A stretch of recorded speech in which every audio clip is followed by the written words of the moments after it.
Welcome all my dear students. Today we are going to discuss standing waves, expression for standing waves and standing waves in the sonometer. Students, standing waves is nothing but a wave is produced in between two rigid boundaries. Its energy transfer is zero. This means the wave does not progress forward or backward. It remains in a place. ரெண்டு rigid பவுண்ட்ரிக்கு இடையில் ஒரு wave வந்து produce ஆகும்போது அது ஃபார்வேர்ட்லேயும் நகராது பேக்வேர்ட்லேயும் நகராது. Progressive wave அப்படின்னு சொன்னால் அது forward at பேக்வேர்டில் நகரும். இந்த மாதிரி வந்து இன்பிட்வீன் 2 பாயிண்ட்ஸுக்கு இடையில் ஒரு வேவ் ப்ரொடியூஸ் ஆகிறத நம்ம ஸ்டாண்டிங் வேவ்ஸ் அப்படின்னு சொல்கிறோம். அந்த வேவோட ஈக்குவேஷன் எப்படி இருக்கும், சோனோமீட்டரில் இந்த வேவ் எப்படி ப்ரொடியூஸ் ஆகுது அப்படிங்கிறதெல்லாம் இந்த கிளாஸில் பார்க்க போகிறோம். ரொம்ப ரொம்ப சிம்பிளான question, but so important question 5 மார்க்குக்கு. பாருங்கள், இந்த ஃபஸ்ட்டு பேராகிராஃபில் கொடுத்துருக்கிறது எப்படின்னா, இந்த மாதிரி ரெண்டு பவுண்ட்ரி, இந்த ரெண்டு பவுண்ட்ரிக்கு இடையில் ரெண்டு வேவ்ஸ் வந்து ப்ரொடியூஸ் ஆகுது, சேம் ஆம்ப்ளிடியூட் அண்ட் வெலாசிட்டி. பாருங்கள், இது வந்து நாம் எடுத்துக்கிற ஃபஸ்ட்டு வேவ். ஓகே, இதில் உங்களுக்கு ஆம்ப்ளிடியூட் அப்படின்னா தெரியும். சப்போஸ் இதுதான் மிட் பாயிண்ட் அப்படின்னா இந்த மேக்ஸிமம் டிஸ்பிளேஸ்மெண்ட் இருக்குது இல்லையா, பாருங்கள், இதுதான் ஆம்ப்ளிடியூட் அப்படின்னு சொல்கிறோம். வெலாசிட்டி அப்படிங்கிறது கொடுத்துருக்கிற பர்டிகுலர் இன்டர்வல் ஆஃப் டைமுக்கு எவ்வளோ டிஸ்டன்ஸு கவர் பண்ணதோ அது வந்து வெலாசிட்டின்னு சொல்லலாம். சரியா? இப்போ நம்மளோட ஃபஸ்ட்டு வேவ் வந்து இப்படி எடுத்துட்டோம். செகண்ட் வேவ் வந்து சேம் ஆம்ப்ளிடியூட் வெலாசிட்டி தான், பட் ஆப்போசிட் டைரக்ஷனில் ட்ராவல் பண்ணுற மாதிரி இருக்குது. அப்போ எப்படி சொல்லலாம் பாருங்கள், இந்த மாதிரி எடுத்துக்கலாம். ஓகே, ஸோ இந்த ரெண்டு பவுண்ட்ரிங்கிறது point A and B. A and பியில் சேம் ஆம்ப்ளிடியூட் சேம் வெலாசிட்டியில் ஆப்போசிட் டைரக்ஷனில் ட்ராவல் பண்ணுற ரெண்டு வேவ்ஸை கன்சிடர் பண்ணுனா ஃபஸ்ட்டு வேவோட டிஸ்பிளேஸ்மெண்ட்டு நமக்கு இதிலிருந்து இந்த டிஸ்டன்ஸ் வரைக்கும் இருக்கும். செகண்ட் வேவ் ஆப்போசிட்டில் வந்தாலும் அதே டிஸ்டன்ஸ் தானே இருக்கும். ஸோ ஃபஸ்ட்டு வேவுக்கு என்ன டிஸ்பிளேஸ்மெண்ட், செகண்டுக்கு என்ன டிஸ்பிளேஸ்மெண்ட். ஏன்னா இப்போ ஃபஸ்ட்டு எடுத்துக்கிட்ட வேவ் வந்து டுவோர்ட்ஸ் ரைட் சைடில் ப்ரொபகேட் ஆகுது இல்லையா. ஆனால் நம்ம செகண்ட் எடுத்த வேவ் பாருங்கள், லெஃப்ட் சைடு வந்து டுவோர்ட்ஸு லெஃப்டில் வந்து அதனோட ப்ரொபகேஷன் இருக்குது. ஸோ இந்த மாதிரி ரெண்டுமே ஆப்போசிட்டில் போகிறதுனால கண்டிப்பாக டிஸ்பிளேஸ்மெண்ட் ஈக்குவேஷன் வேரி ஆகும். அந்த டிஸ்பிளேஸ்மெண்ட் ஈக்குவேஷன் கொடுத்து டோட்டல் டிஸ்பிளேஸ்மெண்ட்டு என்னன்னு பார்க்கணும், அவ்வளவுதான், வேறெல்லாம் எதுவும் இல்லை. ஓகே, ஸோ ஃபஸ்ட்டு இந்த வேவ் இருந்துச்சு இல்லையா, அதனோட டிஸ்பிளேஸ்மெண்ட்டு y1 அப்படின்னு சொல்லுவாங்க. செகண்டு கொடுத்த வேவோட டிஸ்பிளேஸ்மெண்ட் வந்து y2ன்னு சொல்லணும். இதில் ஸ்டூடெண்ட்ஸ் ஒரே ஒரு தான் டிஃப்ரென்ஸ் இருக்கும். பாருங்கள், இந்த இடத்து இருக்குது. நம்ம ஃபஸ்ட் எடுத்துக்கிறோம் இல்லையா, அந்த வேவ் வந்து நான் ரைட் சைடில் போகுதுன்னு சொன்னேன். ஸோ இந்த மாதிரி போனால் டிஸ்பிளேஸ்மெண்ட் ஈக்குவேஷன் வந்து மைனஸ்னு எடுத்துக்கணும். இதே வேவ் வந்து ஃப்ரம் ரைட் டு லெஃப்ட்டில் ப்ரொபகேட் ஆனிச்சு அப்படின்னா இங்கே நம்ம கொடுக்குற அந்த டிஸ்பிளேஸ்மெண்ட் ஈக்குவேஷனில் ப்ளஸ் அப்படின்னு சொல்லணும். இது நீங்கள் லாஸ்ட் கிளாஸில் படிச்சிருப்பீங்க, அதை வந்து கொஞ்சம் ரிவைஸ் பண்ணிக்கோங்க, ரீகால் பண்ணிட்டீங்கன்னா ஓகே. ஓகே, சரி. இப்போ ஃபஸ்ட் வேவோட டிஸ்பிளேஸ்மெண்ட் y1, செகண்டோட டிஸ்பிளேஸ்மெண்ட் y2, டோட்டல் டிஸ்பிளேஸ்மெண்ட் அப்படின்னா ரெண்டையுமே வந்து நம்ம ஆட் பண்ணிக்கணும். ஆட் பண்ணி எழுதும்போது நம்ம கிடைக்கிற ஈக்குவேஷன் பாருங்கள், 11.62 கிடைச்சது போல் இருக்கும். இதில் கேபிட்டல் ஏங்கிறது ஆம்ப்ளிடியூடு, அது ரெண்டுலேயும் காமனாக தான் வரும். ஓகே, இப்போ இந்த ஈக்குவேஷன் வந்து நம்ம எப்படி இருக்குது அப்படின்னா ட்ரிக்னாமெட்ரியில் நீங்கள் சொல்லுவீங்க, அதாவது sin a minus B plus sin a plus B அப்படின்னு ஒரு டேர்ம் இருக்கும். sin a minus B plus sin a plus B அப்படின்னு ஒரு ஃபார்முலா சொல்லலாம். இதனோட ஃபார்முலா எப்படி இருக்குது அப்படின்னா 2 sin a cos b. புரியுதா? 2 sin a cos b. இந்த ஃபார்முலாவை தான் நம்ம இந்த மாதிரி எழுதுகிறோம். எப்படி எழுதுகிறோம்? sin a minus B plus sin a plus பின்னு எழுதுகிறோம். இது போல் தான் நம்ம கொடுத்துருக்குற இந்த ஈக்குவேஷன் இருக்குது. அதாவது இங்கே எப்படி இருக்கோ அது போல் 11.62 இருக்குது. ஸோ அந்த மாதிரி இருந்தால் நம்ம அதை எப்படி எடுத்துக்கலாம், 2 sin a cos bன்னு எடுத்துக்கலாம். அதுதான் கீழே 11.63 இருக்குது. 2 இங்கே இருக்குது பாருங்கள், sin ஏங்கிறது இந்த இடம், cos bங்கிறது இந்த இடத்த கொடுத்துருக்குறாங்க. புரிஞ்சுதாப்பா? ஓகே, இந்த மாதிரி தான் நம்ம வந்து ஈக்குவேஷன் எழுதுகிறோம். ஸோ இப்போ ஒரு கொடுத்துருக்குற ரெண்டு வேவோட டிஸ்பிளேஸ்மெண்ட் ஈக்குவேஷன் எழுதி அதை ரெண்டையும் ஆட் பண்ணின பிறகு ட்ரிக்னாமெட்ரி ஐடென்டிட்டியை யூஸ் பண்ணி நம்ம 11.63 வரைக்கும் ஈக்குவேஷன் எழுதியிருக்கோம். இப்போ இந்த 11.63 ஈக்குவேஷன் நமக்கு என்ன சொல்லுது அப்படின்னா, இது வந்து அந்த வேவோட ஆம்ப்ளிடியூடு. ஓகே, இதில் வந்து வேவ் நம்பர் இருக்குது, இதில் அந்த வேவோட ஆங்குலர் வெலாசிட்டி எல்லாம் இருக்கும். ஸோ இதுக்கு அடுத்து இது வந்து ரொம்ப காம்பேக்ட் ஃபார்மில் அடுத்த ஸ்டெப்ஸில் இன்னும் கொஞ்சம் ஷார்ட் பண்ணி எப்படி எழுதிக்கலாம் அப்படின்னு பார்க்கும்போது இது எல்லாத்தையும் இப்படி ஷார்ட் பண்ணிக்கிறாங்க. அதாவது 2a sin kx இருக்கு இல்லையா, இதை மொத்தமாக a dash அப்படின்னு எடுத்துக்கிறோம். இப்போ நமக்கு அடுத்த ஸ்டெப்பில் இதனோட displacement equation y of x, t is equal to a dash cos omega t அப்படின்னு கிடைக்கும். இதில் a dash அப்படிங்கிறது அந்த வேவோட டிஸ்பிளேஸ்மெண்ட். புரியுதா? இப்போ வேவோட டிஸ்பிளேஸ்மெண்ட் அப்படிங்கிறது இந்த மாதிரி சொல்லலாம்னு சொல்லியிருக்கேன். இதுதான் டிஸ்பிளேஸ்மெண்ட், எவ்வளோ டிஸ்டன்ஸு கவர் பண்ணிச்சு அப்படிங்கிறது. பட் ஏ அப்படிங்கிறது ஆம்ப்ளிடியூட்னா அதனோட மிட் பொசிஷன்லேருந்து எவ்வளோ டிஸ்டன்ஸ் வந்து அப் அண்ட் டவுன் வந்து ட்ராவல் பண்ணுதோ அதுதான் அதனோட ஆம்ப்ளிடியூடு. இதைத்தான் வந்து ஏ டேஷ் அப்படின்னு சொல்கிறாங்க. ரைட்டா? அதுதான் அடுத்த ஈக்குவேஷனில் கொடுத்துருப்பாங்க, நம்ம பார்க்கலாம். இங்கே பாருங்கள், இங்கே கொடுத்தது எல்லாமே என்ன அப்படின்னா அது வந்து ஸ்டாண்டிங் வேவ்ஸுக்கு எக்ஸ்ப்ளனேஷன் மாதிரி கொடுத்துருக்காங்க. அதெல்லாம் ஜஸ்ட்டு பார்த்துட்டு இதனோட மோர் காம்பேக்ட் ஃபார்ம் அப்படின்னா இந்த மாதிரி எழுதுறோன்னு கொடுத்துருக்குறாங்க. இதில் தான் a dash அப்படிங்கிறது 2a sin kx அப்படின்னு சொல்கிறோம். இது நமக்கு எதை இம்ப்ளை பண்ணது அப்படின்னு பார்த்தா, அந்த ஸ்ட்ரிங்கில் வந்து ஒரு பர்டிகுலர் பாயிண்டில் ஒரு சிம்பிள் ஹார்மோனிக் மோஷன் ப்ரொடியூஸ் ஆகிருக்கும். அதனோட ஆம்ப்ளிடியூட் எதுக்கு ஈக்குவலாக இருக்குன்னா a டேஷ்க்கு ஈக்குவலாக இருக்கும். இப்போ இந்த இடத்த maximum of this amplitude occurs at positions for which, எந்த ஒரு பொசிஷனில் இந்த மாதிரி ஒரு மேக்ஸிமம் ஆம்ப்ளிடியூடு ப்ரொடியூஸ் ஆகும் அப்படின்னு பார்க்கணும். அதாவது இந்த மாதிரி வேவ் ப்ரொபகேட் ஆகிட்டு போயிட்டே இருக்கும். ஏதாவது ஒரு பாயிண்டில் மேக்ஸிமம் டிஸ்பிளேஸ்மெண்ட் இருக்கும்ல, இது என்ன டிஸ்டன்ஸில் வந்து இந்த மேக்ஸிமம் டிஸ்பிளேஸ்மெண்ட் ப்ரொடியூஸ் ஆகுது, ஐ மீன் இந்த மேக்ஸிமம் ஆம்ப்ளிடியூடு ப்ரொடியூஸ் ஆகுது அப்படின்னு பார்க்கணும். சரியா? அதுதான் அடுத்து கீழே கொடுத்துருக்குற அந்த கண்டிஷன். இந்த இடத்த ஆம்ப்ளிடியூட் அப்படின்னு எடுத்துட்டாவே பாருங்கள், இந்த சைன் கேஎக்ஸ் அப்படிங்கிற டேர்மு நமக்கு எப்படி கிடைக்குதோ அதுக்கேற்ற மாதிரி தான் a dash வந்து மேக்ஸிமமாக இருக்கலாம் அல்லது மினிமமாக இருக்கலாம். இந்த இடத்த சைன் கேஎக்ஸ் அப்படிங்கிறது மேக்ஸிமமாக இருக்கணும்னா என்னென்ன கண்டிஷன் அப்படிங்கிறத பார்க்கணும். ஃபஸ்ட்டு வந்து sine K X is equal to 1, அதாவது டோட்டலாக இந்த டேர்ம் ஃபுல்லாக 1க்கு ஈக்குவலாக இருக்கணும் அப்படின்னா இந்த இடத்த கேஎக்ஸு எதுக்கு ஈக்குவலாக இருக்கணும் அப்படின்னு பார்க்கணும்.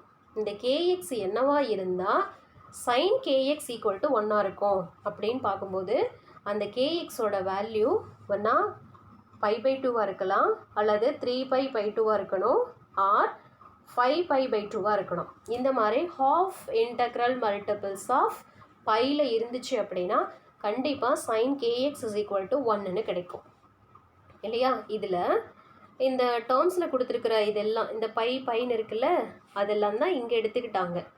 எம் அப்படிங்கிறது நமக்கு எதை ரெப்ரசன்ட் பண்ணுது அப்படின்னா ஹாஃப் ஆர் 3/2 ஆர் 5/2. புரியுதா? இப்போ இந்த மாதிரி ஹாஃப் 3/2 5/2 இதெல்லாம் எப்படி நம்ம ரேட் பண்ணலான்னா ஹாஃப் இன்டெக்ரல் வேல்யூ அப்படின்னு சொல்லலாம். இன்டெக்ரல் வேல்யூ அப்படின்னா 1 2 3 4 அப்படின்னு சொல்லணும். ஹாஃப் இன்டெக்ரல்னால் அதனோட ஃப்ராக்ஷன் எல்லாம் சொல்லிக்கிட்டே வரணும். புரிஞ்சிச்சா? அதுதான் கீழே கொடுத்துருக்குறாங்க. இப்போ இந்த மாதிரி சொன்னதெல்லாம் நம்ம சிம்பிளாக m × π அப்படின்னு சொல்லும்போது m அப்படிங்கிறது எப்படி இருக்குன்னா ஹாஃப் இன்டீஜராக இருக்குது, ஆர் ஹாஃப் இன்டெக்ரல் வேல்யூஸாக இருக்குதுன்னு சொல்கிறாங்க. புரியுதா? ஸோ இந்த மாதிரி கேஎக்ஸ் வந்து ஹாஃப் இன்டெக்ரல் வேல்யூஸ் எடுத்துச்சு அப்படின்னா கண்டிப்பாக அந்த வேவ்ஸில் வந்து மேக்ஸிமம் ஆம்ப்ளிடியூடு ப்ரொடியூஸ் ஆகும். அந்த மாதிரி மேக்ஸிமம் ஆம்ப்ளிடியூட் ப்ரொடியூஸ் ஆச்சுன்னா அந்த பாயிண்ட் என்ன சொல்லலாம்னா ஆன்டினோட் அப்படின்னு சொல்லலாம். புரியுதா? ஆன்டினோட் அப்படின்னா எதிர்கணு அப்படின்னு பேர். ஒரு வேவ்ஸில் வந்து ஆன்டினோட் எங்கே மிஸ் இருக்கும் அப்படின்னா பாருங்கள், இப்போ இது வந்து ஸ்டாண்டிங் வேவ்ஸ் அப்படின்னு வைங்களேன். ஆப்போசிட்டில் ஒரு வேவ் இருக்கணும். இதில் நோட் எங்கே இருக்குது, ஆன்டினோட் எங்கே இருக்குது? இப்போ நம்ம பார்த்தது மேக்ஸிமம் டிஸ்பிளேஸ்மெண்ட்டு. இது தானே மேக்ஸிமம் டிஸ்பிளேஸ்மெண்ட்டு. மேக்ஸிமம் டிஸ்பிளேஸ்மெண்ட் இந்த இடத்த, அதாவது இதுக்கு பேர் ஆம்ப்ளிடியூடு தான். ஆம்ப்ளிடியூடு எங்கே மேக்ஸிமமாக இருக்குது அப்படின்னா இந்த மிட் பாயிண்டில் வந்து மேக்ஸிமத்தில் இருக்குது. புரிஞ்சுதா? இந்த பொசிஷனை என்ன சொல்லலாம் அப்படின்னா ஆன்டினோட் அப்படின்னு சொல்லலாம். அதாவது லெட்டர் கேபிட்டல் ஏல சொல்லணும், ஏன்னா ஆன்டினோடுன்னு அர்த்தம். ஆன்டினோடில் தான் இந்த வேவ் வந்து அதனோட மிட் பாயிண்ட்லேருந்து ரொம்ப தூரம் மேலே வந்து ட்ராவல் பண்ணியிருக்கோன்னு அர்த்தம். ஓகே, அடுத்ததான் நம்ம என்ன பண்ணணும், எந்தெந்த பாயிண்ட்ஸில் எல்லாம் அந்த வேவோட டிஸ்பிளேஸ்மெண்ட்டை மினிமமாக இருக்குது அப்படின்னு பார்க்கணும். மினிமம்னா எங்கே பாருங்கள், மிட் பாயிண்ட்லேருந்து இந்த பாயிண்டில் அந்த வேவ் வந்து நகரவே இல்லை. நகரவே இல்லை அப்படின்னா அந்த இடத்த அந்த வேவோட டிஸ்பிளேஸ்மெண்ட் வந்து 0. ஸோ இதுக்கு என்ன பேர் அப்படின்னா நோடு அப்படின்னு பேர். நோடுனா கேபிட்டல் எண்ணில் போடணும். இந்த இடத்த மறுபடியும் ஒரு ஆன்டி நோடு இருக்குது பாருங்கள். இந்த இடத்த மறுபடியும் ஒரு நோடு இருக்குது. அந்த வேவ் ஸ்டார்ட் பண்ண இடத்த அகெயின் வந்து ஒரு நோட் பாயிண்ட்டு. புரிஞ்சுதா? அதாவது எங்கெல்லாம் வந்து 2 வேவும் மீட் பண்ணிக்குதோ அந்த பாயிண்ட்ஸில் எல்லாமே நோடு இருக்கும். NODE node. நோடுனா அதாவது மேலேயும் கீழேயும் அந்த வேவ் வந்து நகரலை அப்படின்னு அர்த்தம். அந்த வேவோட டிஸ்பிளேஸ்மெண்ட் அந்த இடத்த 0ன்னு அர்த்தம். y = 0ன்னு சொல்லலாம். எந்த இடத்தையெல்லாம் அதனோட ஆம்ப்ளிடியூடு மேக்ஸிமமாக இருக்கோ, ஆம்ப்ளிடியூடு மேக்ஸிமம்னா எந்த பாயிண்ட்டு பாருங்கள், இந்த பாயிண்ட்டு. கீழே வந்து இந்த இடம். புரியுதா? ஆப்போசிட்டில் வர்ற வேவுக்கு இதுவும் வந்து மேக்ஸிமம் ஆம்ப்ளிடியூடு. மேக்ஸிமம் ஆம்ப்ளிடியூட் இருந்தால் அந்த பாயிண்ட் வந்து ஆன்டி நோடுன்னு அர்த்தம். புரிஞ்சுதா தெளிவா? ஓகே. இப்போ நாம் சொன்ன அந்த டிஸ்பிளேஸ்மெண்ட் அப்படிங்கிறது, அதாவது sin kx = எந்த பாயிண்ட் எல்லாம் இருக்கும் அப்படின்னா π/2. π/2 என்ன அர்த்தம்? 90 டிகிரி. 3π/2னா 270 டிகிரி. அடுத்தது 5π/2 அப்படின்னா அதனோட இன்டெக்ரல் மல்டிபிள்ஸுக்கு நீங்கள் வேல்யூ எடுத்துக்கணும். ஸோ இந்த மாதிரி பாயிண்ட்லையெல்லாம் உங்களுக்கு அந்த வேவ் வந்து மேக்ஸிமம் ஆம்ப்ளிடியூட் எடுத்திருக்கும். அதில் இன் டேர்ம்ஸ் ஆஃப் வேவ் லென்த்தில் ரெப்ரசன்ட் பண்ணுறாங்க. வேவ் லென்த்தில் சொன்னால் அந்த பொசிஷனை எப்படி சொல்லலாம்னா இந்த மாதிரி ஒரு ஈக்குவேஷனில் சொல்லலாம். 2m + 1/2 × λ/2ன்னு சொல்லலாம். ஓகேவா?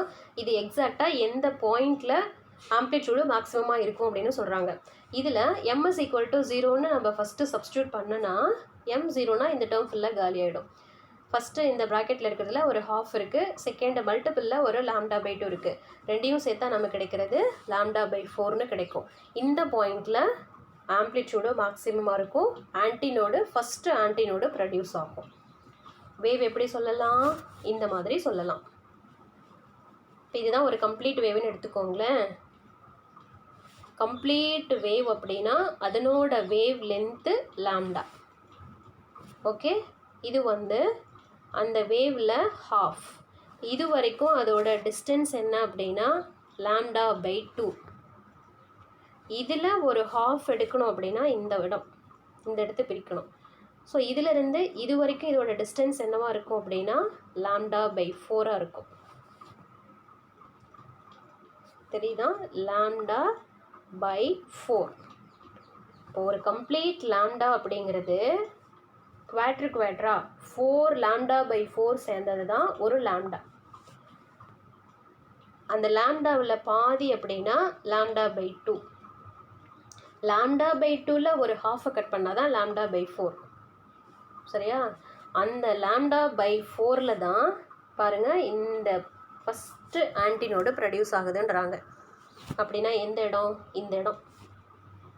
இப்போ நான் இதை ஃபுல்லாக ஒரு வேவாக எடுத்துக்கிட்டேன் அப்படின்னா இந்த λ/4 அப்படிங்கிற இந்த டிஸ்டன்ஸில் ஃபஸ்ட்டு ஆன்டினோடு ப்ரொடியூஸ் ஆகும். ஓகேவா? அடுத்து செகண்ட் ஆன்டினோடு எங்கே ப்ரொடியூஸ் ஆகும் அப்படின்னா இந்த பாயிண்டில் ப்ரொடியூஸ் ஆகும். நம்ம தானே? ஏன்னா இங்கே தானே நமக்கு மேக்ஸிமம் ஆம்ப்ளிடியூடு கிடச்சிருக்கு. அதாவது அந்த வேவோட டிஸ்பிளேஸ்மெண்ட் அதிகமாக இருக்குது. அப்போ என்ன பண்ணணும்? ஃபஸ்ட்டு இந்த ஒரு ½ கம்ப்ளீட்டாக ஆட் பண்ணிவிட்டு திரும்ப இந்த இடத்த ஒரு λ/4 இருக்கும்ல, இதையும் ஆட் பண்ணும்போது எனக்கு என்ன ஆகும்? ஆல்ரெடி ஒரு ½ λ இருக்குது. அது கூட ஒரு λ/4 ஆட் பண்ணும்போது நம்ம கிடைக்கிறது 3 λ/4. அந்த 3 λ/4ல் செகண்ட் மேக்ஸிமம் ஆம்ப்ளிடியூடு ப்ரொடியூஸ் ஆகிருக்கும்.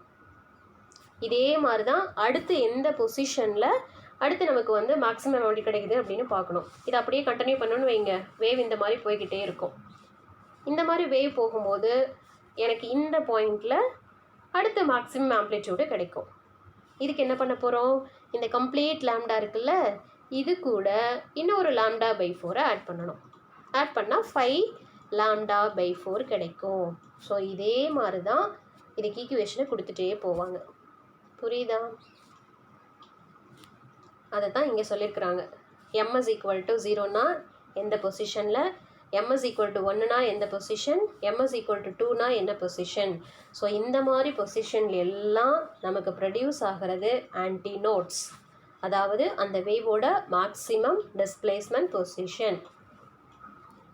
இதே மாதிரி தான் நமக்கு கிடச்சிக்கிட்டே இருக்கும். இதிலேருந்து நம்ம என்ன பண்ணணும், 2 சக்ஸஸிவ் ஆன்டிநோட்ஸுக்கு இடையில் என்ன டிஸ்டன்ஸ் இருக்குது அப்படின்னு பார்க்கணும். 2 சக்ஸஸிவ் ஆன்டிநோட்ஸ்னால் என்னது, இதுதான். இது வந்து ஃபஸ்ட்டு ஆன்டிநோடு பாருங்கள். இப்போ இந்த மாதிரி இருக்குது அப்படின்னா இது ஃபஸ்ட் ஆன்டிநோட், இது செகண்ட் ஆன்டிநோட். இது ரெண்டுக்கும் இன்பிட்வீனில் என்ன டிஸ்டன்ஸ் இருக்கும் அப்படின்னு பார்க்குறதுக்கு தான் இந்த ஃபார்முலா இங்கே கொடுத்துருக்காங்க இல்லையா, இந்த மாதிரி எடுத்துக்கணும். அதாவது ஃபஸ்ட்டு கொடுத்துருக்குற ஆன்டிநோட் ஈக்குவேஷனில் +1 அப்படிங்கிறது மேலே எடுத்துகிட்டு இந்த ஈக்குவேஷன் ஃபுல்லாக நீங்கள் சால்வ் பண்ணிங்கன்னா உங்களுக்கு கிடைக்கிற ஆன்சர் λ/2ன்னு கிடைக்கும். அது எப்படி மிஸ் λ/2 வருது பாருங்கள். இது ரெண்டுக்கும் இடையில் இருக்கிறது ½ ஆஃப் தி லாம்டா தானே. இந்த பக்கம் ஒரு λ/4 இருக்குது, இந்த பக்கம் ஒரு λ/4 இருக்குது. அப்போ மீதி இந்த டிஸ்டன்ஸ் நமக்கு எதுக்கு ஈக்குவலாக இருக்குது, λ/2க்கு ஈக்குவலாக இருக்கும். இதுதான் டிஸ்டன்ஸ் பிட்வீன் 2 சக்ஸஸிவ் ஆன்டிநோட்ஸ். ஓகே, இப்போ அடுத்தது நம்ம என்ன பண்ணுறோம், மேலே இந்த ஈக்குவேஷன் கொடுத்தாங்க இல்லையா, இந்த ஈக்குவேஷனை இப்போ A' அப்படிங்கிறது மேக்ஸிமமாக இருக்கணும் அப்படின்னா என்ன அப்படின்னு கண்டிஷன் பார்த்தோம். அடுத்தது A' அப்படிங்கிறது மினிமமாக இருக்கணும்னா என்ன கண்டிஷன்னு பார்க்கணும். மினிமம்னா மீனிங் என்ன தெரியுமா, சைனோட வேல்யூ எப்போ 0 எடுக்குது அப்படின்னு பார்க்கணும். எப்பெல்லாம் சைன் 0 ஆகும், சைன் 0 0, சைன் 180 0, சைன் 360 0, இந்த மாதிரி மல்டிபிள்ஸில் சைனோட வேல்யூஸ் எல்லாம் 0 எடுக்கும். அதனால தான் நம்ம கண்டிஷன் எப்படி கிடைக்கிறதுனா 0, π, 2π, 3π இந்த மாதிரி மல்டிபிள்ஸ் ஆஃப் பையில் போகும்போது கண்டிப்பாக இந்த சைன் வந்து 0 வேல்யூ தான் எடுக்கும். இதை நம்ம சிம்பிளாக எப்படி சொல்லலாம், ஈக்குவல் டு n × πன்னு சொல்லலாம். nங்கிறது 1, 2, 3, 4 அப்படிங்கிற வேல்யூஸ் எடுக்கும். அதாவது இன்டெக்ரல் மல்டிபிளில் கிடைக்கும் அப்படின்னு சொல்லுவோம். அதுதான் இங்கே சொல்லியிருக்காங்க, n takes integer or integral values. எந்தெந்த டிஸ்டன்ஸில் நமக்கு வந்து அந்த சைனோட வேல்யூ மினிமமாக இருக்கும், அதாவது நோடல் பொசிஷன் எங்கெல்லாம் கிடைக்கும், நோட்ஸ் நான் இதுக்கு முன்னாடி பார்த்தது ஆன்டி நோட்ஸு, இது நோட்ஸு எங்கெல்லாம் நோட்ஸ் கிடைக்கும் அப்படின்னா இதுதான் நம்ம எடுத்துக்கிற கண்டிஷன் பொசிஷன். xn = n × λ/2. இதில் nங்கிறது 0, 1, 2 அப்படிங்கிற பொசிஷன் எடுக்கும். n = 0 அப்படின்னா ஃபஸ்ட்டு மினிமம், n = 1ங்கிறது செகண்ட் மினிமம், n = 2ங்கிறது தேர்ட் மினிமம். வேவோட எந்த பொசிஷன்லாம் உங்களுக்கு நோட்ஸில் இருக்குன்னு தெரியும்ல. இப்படி ஒரு வேவ் இருக்குன்னு வைங்களேன், இதுதான் நோடல் பாயிண்ட்டு. இது வந்து நோட், இந்த இடத்துல இருக்கிறது செகண்ட் நோட், இங்கே இருக்கிறது தேர்ட் நோடு. இங்கே பாருங்கள், we have minimum x = 0. இந்த பொசிஷனில் எக்ஸோட வேல்யூ 0. எக்ஸ் λ/2ல λ/2னா எது, இது. ஏன்னா இது கம்ப்ளீட் வேவில், இது ½ ஆஃப் தி வேவ் இல்லையா. அப்போ இந்த λ/2ங்கிற டிஸ்டன்ஸில் அடுத்த நோடு கிடச்சிருக்கும். அடுத்து இந்த பாயிண்ட்னா கம்ப்ளீட் லாம்டா, அதனால தான் இங்கே லாம்டான்னு கொடுத்துருக்காங்க. ஸோ இந்த மாதிரி பொசிஷன் எல்லாம், அதாவது 0, λ/2, லாம்டா, இந்த மாதிரி பாயிண்ட்ல எல்லாம் நமக்கு வந்து நோட்ஸு கிடைக்கும். ஓகே, ரெண்டு சக்ஸஸிவ் நோட்ஸுக்கு இடையில என்ன டிஸ்டன்ஸ் அப்படின்னு பாருங்களேன். இப்போ இது ஒரு நோடு, இதுவும் நோடு தான். இது ரெண்டுக்கு இடையில எவ்வளோ டிஸ்டன்ஸ் இருக்கும், அதே போல் இதையும் எடுத்துக்கலாம். இது ரெண்டு கடையில் என்ன டிஸ்டன்ஸ் இருக்குன்னு கேட்கலாம். Distance between any 2 successive notes அப்படின்னா கண்டிப்பாக எதுக்கு ஈக்குவலாக இருக்கும், நிச்சயமாக λ/2க்கு ஈக்குவலாக இருக்கும். ஓகே, ஸோ இந்த மாதிரி தான் நம்ம வந்து புரிஞ்சுக்கணும். அதுதான் அடுத்து இருக்குது. நம்ம எடுத்துக்கிற ஈக்குவேஷனில் இந்த மாதிரி சொன்னோம் அப்படின்னா நம்ம கிடைக்கிற ஆன்சர் வந்து λ/2ன்னு கிடைக்கும். ஆன்டிநோட் அப்படிங்கிறது λ/4ன்னு கிடைக்கும். சாரி, அதுவும் λ/2 தான். ஸோ சாரி பாருங்கள், ஆன்டி நோட்ஸாக இருந்தாலும் நோட்ஸாக இருந்தாலும் என்ன டிஸ்டன்ஸில் வந்து ஃபார்ம் ஆகுது அப்படின்னா λ/2 டிஸ்டன்ஸில் ஃபார்ம் ஆகுது. அடுத்து கொடுத்துருக்குற எக்ஸாம்பிள் சென்ஸ் என்ன சொல்கிறாங்கன்னா, distance between anti node and neighbouring node. ஒரு நோடுக்கும் ஆன்டி நோடுக்கு இடையில் என்ன டிஸ்டன்ஸ் இருக்கும் அப்படின்னு கேட்குறாங்க. நீங்கள் சிம்பிளாக சொல்லிடுவீங்க, நோடு ஆன்டி நோடு.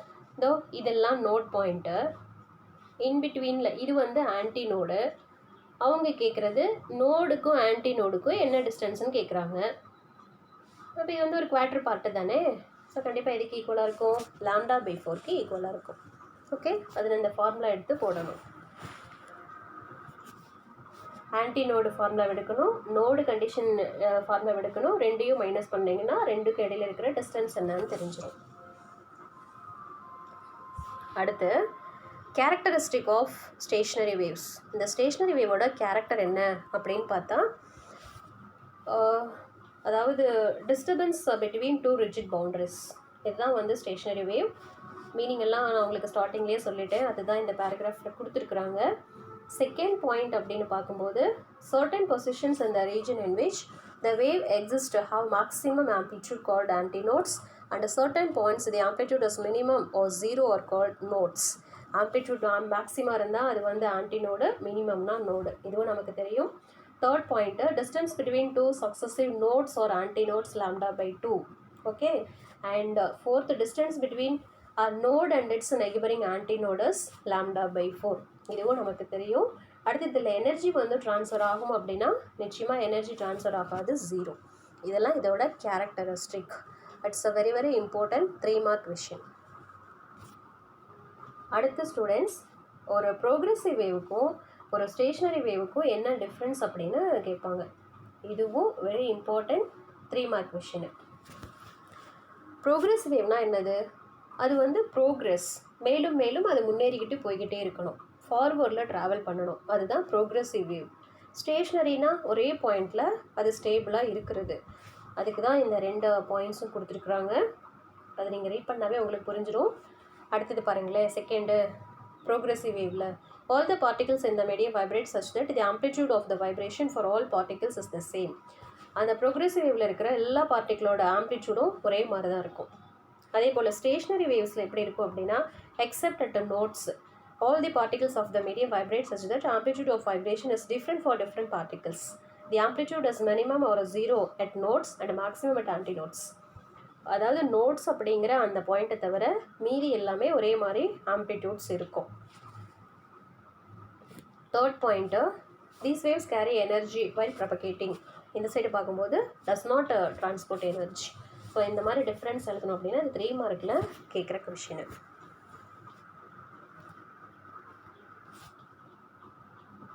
ரொம்ப இம்பார்ட்டன்ட், படிச்சுக்கணும். அடுத்து வந்து ஸ்டேஷ்னரி வேவ்ஸ் இன் சோனோமீட்டர். இப்போ சோனோமீட்டரில் ஸ்டேஷ்னரி வேவ்ஸ் எப்படி ப்ரொடியூஸ் ஆகுது, அதுக்கு என்ன ஈக்குவேஷன் அப்படின்னு பார்க்குறோம். சோனோ அப்படின்னாவே சவுண்டு ரிலேட்டடு. சோனோமீட்டர் அப்படிங்கிறது சவுண்டை ரிலேட் பண்ணுற ஒரு மெஷர்மெண்ட்டு. இந்த டிவைஸில் நம்ம எதுக்கெல்லாம் வந்து ரிலேஷன் பார்க்க போகிறோம் அப்படின்னா, சவுண்டோட ஃப்ரீக்வன்சி அண்ட் அந்த ஒயரில் இருக்கிற அந்த ஸ்ட்ரிங்கில் இருக்கிற tension, length, mass per unit length of the string, இதுக்கெல்லாம் சேர்த்து என்ன ரிலேஷன் இருக்குது, என்ன ஒரு ஃபார்முலா வந்து இது கொடுக்கலாம் அப்படின்னு பார்க்கணும். இப்போ கொடுத்துருக்குற இந்த ஒரு டிவைஸில் என்னென்ன இருக்குது அப்படின்னா, ஜஸ்ட்டு வந்து ஒரு வுடன் டேபிள். அந்த வுடன் டேபிள் மேலே பாருங்கள், இந்த மாதிரி ஒரு வுடன் பாக்ஸ் இருக்குது, சரியா? இதில் ஒரு மெட்டல் ஸ்ட்ரிங்கு பாருங்கள், இது வந்து இது வழியாக வந்து இங்கே கீழே ஒரு ஹூக் மூலமாக ஒரு மாஸில் வந்து ஹேங் பண்ணியிருக்கோம். ஸ்லாட்டட் வெயிட்ஸ், அதாவது ஒவ்வொரு பார்ட்டாக நம்ம இதில் மாஸ் வந்து ஆட் பண்ணலாம், மாஸ் வந்து ரிமூவ் பண்ணிக்கிட்டு இருக்கலாம். இந்த ஸ்ட்ரிங்கோட ஒரு எண்டு வந்து ஒரு ஹூக்கில் நல்லா டைட் பண்ணியிருக்காங்க, புரியுதா? இப்போ இந்த ஸ்ட்ரிங் வந்து ரொம்ப நல்லா டென்ஷனாக இருக்கணும் அப்படிங்கிறதுக்காக, அதாவது நல்ல ஒரு விரைப்பாக இருக்கணும் அப்படிங்கிறதுக்காக 2 நைஃப் எட்ஜு பாயிண்ட் PQவில் வந்து ப்ளேஸ் பண்ணியிருக்கிறாங்க. இப்போ இதுதான் வந்து இதனோட கன்ஸ்ட்ரக்ஷன் அப்படின்றது. அதுதான் இங்கே கொடுத்துருப்பாங்க, நீங்கள் பார்த்துக்கலாம். கன்ஸ்ட்ரக்ஷன் அப்படிங்கிறதுல இதெல்லாம் தான் இருக்கும். இந்த கன்ஸ்ட்ரக்ஷனில் கொடுத்துருக்காங்க இல்லையா, இதெல்லாம் ஜஸ்ட் அப்படியே ரீட் பண்ணி பாருங்கள், நம்மளே எழுதிடலாம். அடுத்தது வந்து ஒர்க்கிங் அப்படின்னு சொல்லும்போது என்ன சொல்கிறாங்கன்னா, ட்ரான்ஸ்வர்ஸ் ஸ்டேஷ்னரி ஒரு standing waves is produced and hence at the knife edges P and Q notes are formed. மறுபடியும் டயக்ராமுக்கு போகலாம். இதுதான் நம்ம எடுத்துக்கிற இந்த சோனோமீட்டர் டயக்ராம். இதில் வந்து ஸ்டேஷ்னரி வேவ் வந்து ப்ரொடியூஸ் ஆகும்போது இப்படி ஒரு வேவ் இருக்குன்னு வைங்களேன், இப்படி வந்து வேவோட ஒரு பார்ட் எப்படி இருக்குது அப்படின்னா, அந்த ஸ்டேஷ்னரி வேவ் அப்படின்னு சொல்லும்போது ரிமைனிங் 2வது பார்ட்டு நமக்கு இந்த மாதிரி இருக்கும். ஏன்னா இப்படி வந்து ஒரு வேவ் ப்ரோக்ரஸ் ஆகிட்டு திரும்ப அதனால் எனர்ஜி ட்ரான்ஸ்ஃபர் பண்ண முடியாது. அப்போ அது என்ன ஆகும், ரிட்டர்ன் பாத்தில் வரும்போது இந்த மாதிரி மாறிடும். அதனால தான் நமக்கு இப்படி வந்து ஒரு வேவ்ஸ் வந்து ஃபார்ம் ஆகுது. சரி, இதில் நோடு எங்கே இருக்கும், ஆன்டி நோடு எங்கே இருக்கும்? இந்த எண்டு இருக்குல்ல, எண்டில் வந்து டிஸ்பிளேஸ்மெண்ட்டு 0, ஸோ நோடு இருக்கும். இதனோட மிட் பாயிண்டில் வந்து ஆன்டினோடு இருக்கும். தெளிவாக இருக்கீங்களா? ரைட். எண்டோ இப்போ P அண்ட் Q இந்த பாயிண்ட்ஸில் நோடும் அதனோட மிட் பாயிண்டில் ஆன்டினோடு இருக்குது. இது எவ்வளோ டிஸ்டன்ஸில் இருக்குன்னு தெரியுமா ஸ்டூடெண்ட்ஸ்? இது வந்து ஒரு கம்ப்ளீட் வேவ் கிடையாது. நல்லா ஞாபகம் வச்சுக்கோங்க. கம்ப்ளீட் வேவ்னால் எப்போவுமே உங்களுக்கு இந்த மாதிரி இருக்கும். இதுதான் கம்ப்ளீட் வேவ். அது நம்ம வந்து ரெண்டு சைடும் கொடுத்தோன்னா இந்த மாதிரி சொல்லலாம். இப்போ இது வந்து ஹாஃப் ஆஃப் தி வேவ் தான். ஹாஃப் ஆஃப் தி வேவ்னா அதோட லென்த்து எவ்வளோக்கு ஈக்குவலாக இருக்குன்னு தெரியுமா? λ/2க்கு ஈக்குவலாக இருக்கும். ஆனால் நம்ம எடுத்துக்கிறது இந்த டோட்டல் லென்த்தையும் எல்லுன்னு தான் எடுத்துக்குவோம். எல்லுங்கிறது லென்த்து. இந்த லென்த்தில் நமக்கு எவ்வளோ வேவ் ப்ரொடியூஸ் ஆகிருக்கு? λ/2 அப்படிங்கிற வேவ் தான் இருக்குது. ஏன்னா கம்ப்ளீட்டாக இருக்கிற வேவோட லென்த் அப்படின்னா அது லாம்டாவே வேவ் லென்த்து தான். இதில் பாதி இருக்குன்னா அது λ/2ன்னு எடுத்துக்கணும். புரியுதா? இப்போ இதை வச்சு தான் நம்மளோட ஈக்குவேஷனே ஃபுல்லாக நம்ம சொல்ல போகிறோம். பாருங்கள், கீழே இருக்கிற ஈக்குவேஷன்ஸில் எப்படி இருக்குது பாருங்கள். ஃபஸ்ட்டு எப்படி எடுத்துக்கிறோம் அப்படின்ட்டு. In between the knife edges antinodes are ஃபார்ம்டுன்னு கொடுத்துருக்காங்கல்ல. அடுத்து ஃபஸ்ட்டு சொல்ல போகிறதுல if the length of the vibrating element is L, அந்த வைப்ரேட்டிங் எலமெண்ட் ஃபுல்லாக நம்ம எல்லுன்னு எடுத்துக்கிட்டால் நமக்கு அதில் எவ்வளோ வேவ் இருக்குன்னா λ/2 வேவ்னு இருக்கும். இதில் லாம்டாவுக்கு நான் ஈக்குவேஷன் எழுதுனா இஸ் ஈக்குவல் டு 2L அப்படின்னு சொல்லலாம். சரியா? அதில் எஃப் அப்படிங்கிறது என்னன்னா frequency of the vibrating element. Capital T அப்படிங்கிறது அந்த ஸ்ட்ரிங்கோட டென்ஷன். மியூ அப்படிங்கிறது என்ன மிஸ் அப்படின்னா mass per unit length. Mass per unit லென்த்னா m/L. லீனியர் மாஸ் அப்படின்னு சொல்கிறோம்ல. ட்ரான்ஸ்வர்ஸ் வேவ் வெலாசிட்டி படிக்கும்போது நான் சொன்னேன் இல்லையா, mu is equal to mass per unit length. அந்த மாதிரி கொண்டுட்டு வர்றது தான் இந்த இடத்த மியூ அப்படின்றது. ஓகே, ஸோ இதெல்லாம் எடுத்துகிட்டு இப்போ இந்த மாதிரி ஒரு டேர்ம்ஸ் வந்து மேலே கொடுத்துருக்கிற ஈக்குவேஷனில் சப்ஸ்டியூட் பண்ணினா ஈக்குவேஷன் எப்படி எழுதலாம்? அதாவது ஃப்ரீக்வன்சி நம்ம சொல்ல போகிறோம். ஃப்ரீக்வன்சி அப்படின்னாவே நம்மளோட ஈக்குவேஷன் என்ன? F is equal to V/λ. இப்போ V/λனா λ is equal to 2Lனு மேலே கொடுத்துருக்கோம் இல்லையா, அதை கொண்டு வந்து இங்கே சப்ஸ்டியூட் பண்ணணும். தென் ஒரு டிரான்ஸ்வர்ஸ் வேவ் வந்து ஸ்ட்ரிங்கில் போகும்போது அதனோட வெலாசிட்டி அப்படிங்கிறது V is equal to square root of T/μ அப்படின்னு படித்தோம்.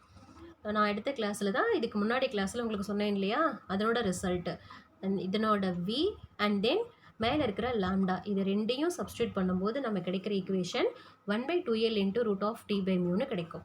இது ஃப்ரீக்வன்சி இல்லையா, அதனால் இதோட யூனிட் வந்து ஹர்ட்ஸ். இப்படியும் எழுதலாம், ஹர்ட்ஸை HZ இப்படியும் சொல்லலாம். ஓகே,